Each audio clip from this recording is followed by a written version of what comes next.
Good morning, good morning, good morning. It is a beautiful morning. Looking out in my garden, hearing the birds singing, looking at some of these flowers, seeing the beauty of in nature. Look at how beautiful this pomegranate flower is. Can you hear the sound of those birds? It's just beautiful. Today I want to show you how to remove lemongrass. Remove or harvest, depend on if you want to get rid of it or if you want to take it for use, for whatever purpose, regrow, cooking, or like I said, to throw out, throw away. You can just go ahead and first step is to cut and clear off the top, the dead leaves and various debris. I leave some of them on the ground here as a ground cover. Here's another container of the removal, the top removal of the lemongrass. But anyway, here's how you would do it. First, you want to put your glove on because the lemongrass can be fuzzy, irritating, and it could also be kind of like a saw in a way. But it's not a big one, but it's almost like a paper cut when you feel it. So best to have proper protection gloves, long sleeve shirt or a jacket like I'm wearing right now, perhaps just as a precaution. But if you do it correctly, you would be done unscathed. But anyway, here's how you do it. Push the bundle of joy here, the bundle of lemongrass. Just push it.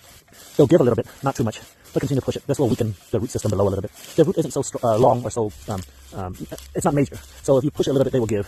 And the next step I would do is to start removing a few of them at a time. Like take one or two, or a handful, and just kind of pull it back a little, pull it back a little, pull it back a little, just like that. So kind of work it back and forth in this case. A moment I push it the other direction. Now I'm pulling it this direction. Okay, so again, just loosening it without using too much effort. So now I've completed the whole bundle here, just like that.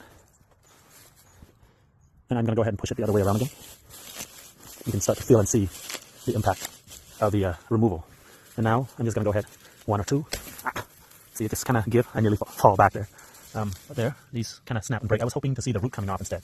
So let's see. There you go. That's the perfect one that I was looking for a moment ago. Not like where it just kind of snap off like that. But the root should give just like that. And then you just kind of on the side there, wiggle. And there you go. That's what it's supposed to do. There we go. And I'm not going to record the whole thing here, but I'll show you what the end result looks like in a moment. After a minute or so, I have a whole lot of lemongrass pulled out here. Again, we just are in the spring season right now. It's a very wet season here.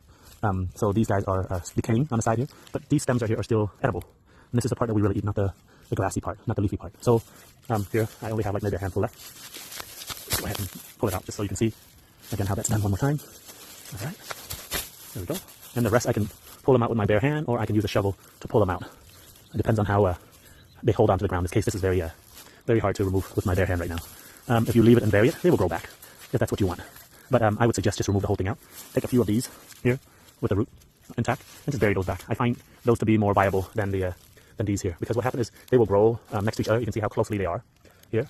And that crowded space doesn't allow them to grow too big at all. But you can see I have other bundle nearby here, and I just maybe did maybe 3 pieces only. But you can see how they spread it from just like 3 pieces of these root ball or rhizome part here, and then they basically continue to spread, and as they spread, they become crowded again in this little circle or pot area that I kind of create for them. They require a lot of watering, so if this is something that you are interested in growing, just realize that lemongrass do grow nicely, even in the clay soil like what I have in my backyard here. But just notice that they do need a lot of water. They are beautiful. They look to me in the breeze of the wind. It's fluttering nicely and gently. So I love the beauty of the lemongrass as well, besides using it in our cuisine. Now, I don't cook. My wife does sometimes, but these are probably going to go to my mother-in-law or my aunt. Well, thank you for watching. I hope you have a wonderful day. Goodbye.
I won't lie, about 20 to 30 minutes later maybe, there's that bunch that I pull out.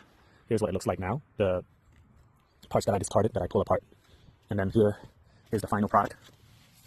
So Of course, we eat the bottom portion here, roots gone. This is the part that we mainly go after. The leaves, not so much. It's almost kind of used as like a garment or a display. But most of the time, this is what we use. The stem part here is what we go after for our Cambodian cuisine cooking. So thank you very much again for watching. Have a wonderful day.